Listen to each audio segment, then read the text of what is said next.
So today we're looking at 9-3, some more area. These are the last shapes that we are going to be looking at for the unit, and then section 9-4, we're going to be looking at all of the shapes together. So today we're doing area of trapezoids, rhombuses, and kites. So we're going to have to look at what those mean. So a trapezoid is a quadrilateral. Quadra means how many? 4. So that means that it has 4 sides.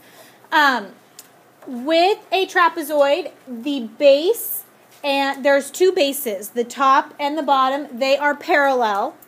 So with a trapezoid, the top and the bottom, or the 2 bases, are parallel, but the sides are not. So a quadrilateral, or a rectangle, is a quadrilateral that has 2 parallel bases and 2 parallel sides. A trapezoid, the only thing that it asks for is 2 parallel bases. So we would say that a rectangle is a special case of a trapezoid because it has 2 parallel bases, but the sides are also parallel. Does that make sense?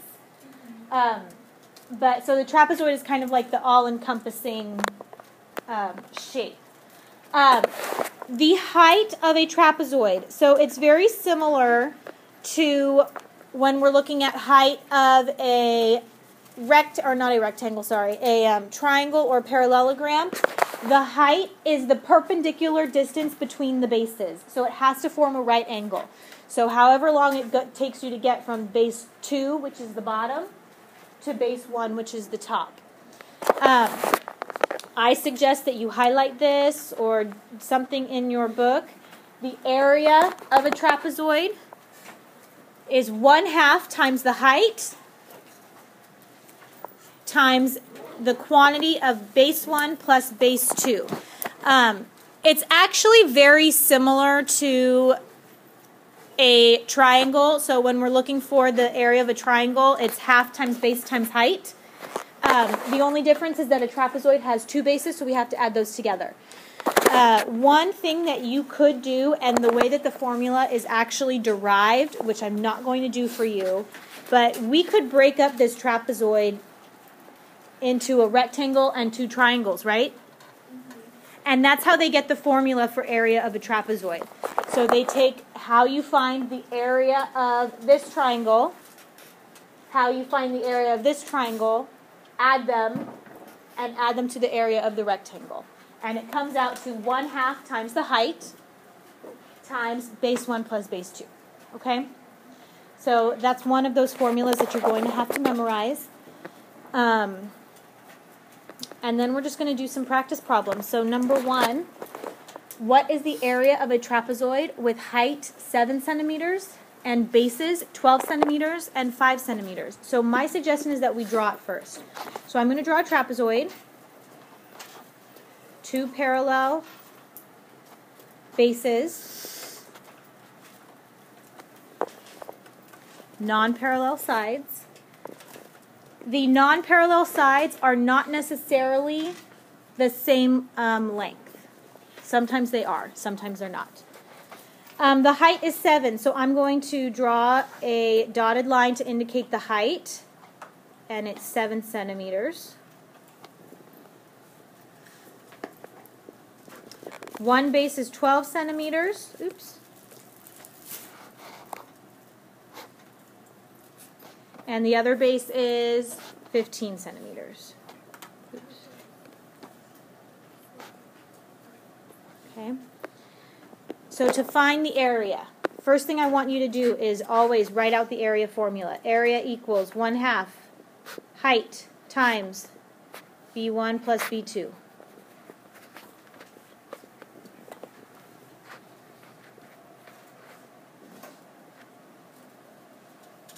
And then we plug everything in.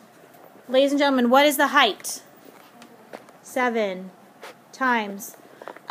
Base 1 is usually the shortest one, so what would be base 1? 12. Plus, what would be base 2? The order doesn't really matter. So it doesn't matter which one you plug in for base 1 or base 2.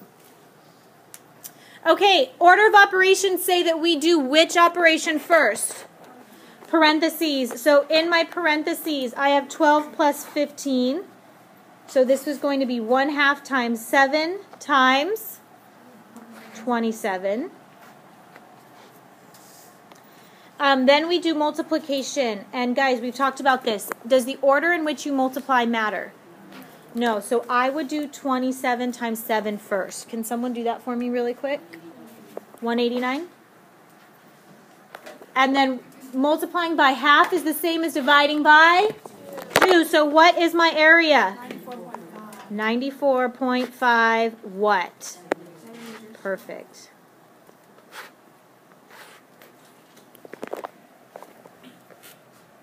Okay, the other shape that we're going to talk about are kites and rhombuses. Just like a rectangle is a special case of a trapezoid, a rhombus is a special case of a kite. So you guys have all seen kites before in real life, right? Okay. A kite is a quadrilateral, so it has 4 sides. And on a kite, 2 of the sides are congruent, and 2 other sides are also congruent. So it has 2 pairs of congruent sides. Does that make sense? With a rhombus, which is a special case of a kite, all the sides are congruent, but they do not form, or all sides are congruent. Can you think of a special case of a rhombus? So a quadrilateral where all 4 sides are congruent. A square. What's the difference between a square and what's pictured here? A square has all right angles. So a square is a special case of a rhombus. A rhombus is a special case of a kite. Does this make sense? It's kind of like, you guys know how Kleenex is a brand of tissue, and all Kleenex are tissues, but all tissues are not Kleenex? It's the same thing. It's like all squares are rhombuses, but not all rhombuses are squares. And all rhombuses are kites, but not all kites are rhombuses. Okay? So we're talking all these special cases. But the good thing is that no matter what, rhombus or kite, the formula for finding the area is the same because one is just a special case of the other. So the formula for area of a rhombus or a kite is 1/2 times diagonal 1 times diagonal 2. Okay? So they give you the diagonals, and we multiply the diagonals times 1/2. Okay? And it's the same thing. It comes from finding the area of each individual triangle and then adding them together. One thing I want you guys to be aware of is usually when the picture is drawn for you, there's an arrow pointing to the diagonal. Almost always, it means that the whole diagonal length is that number, not just the piece of it where the arrow is pointing. Does that make sense? If it only means half, it will give it to you twice. So sometimes in a problem, I might say that this diagonal is 3, which would make this diagonal 3. Or this piece of it. So the whole diagonal would be what? 6. If it's not given, you can assume that 3 is the length of the whole thing. Okay? So let's do a problem and then we'll do some practice. What is the area of a kite with diagonals that are 12 inches long and 9 inches long? So a kite looks like that second one. So it has 2 congruent pieces and then 2 other, congruent pieces. I think I need to draw mine better. Hold on.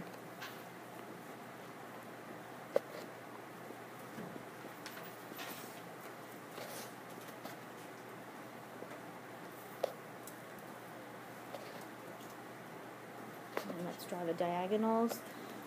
One diagonal is 12 inches long, so that's going to be the long one.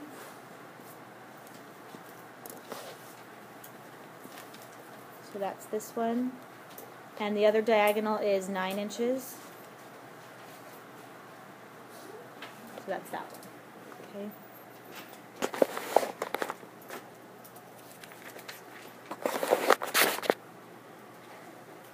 Okay, same thing. I want you guys to write out the area formula. So 1/2 D1, D2. So our area for this one is 1/2. First diagonal is 12. Second diagonal is 9.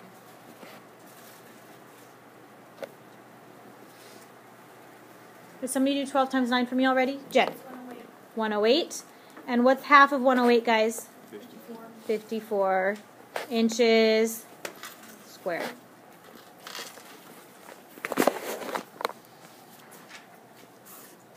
How do you guys feel? Okay. So, we're going to do number 3 because it gives us information a little differently, and it's really helpful if you actually draw the picture. So it says that a rhombus has sides 10 centimeters long. So all my sides are the same. So I'm going to draw a rhombus. Okay.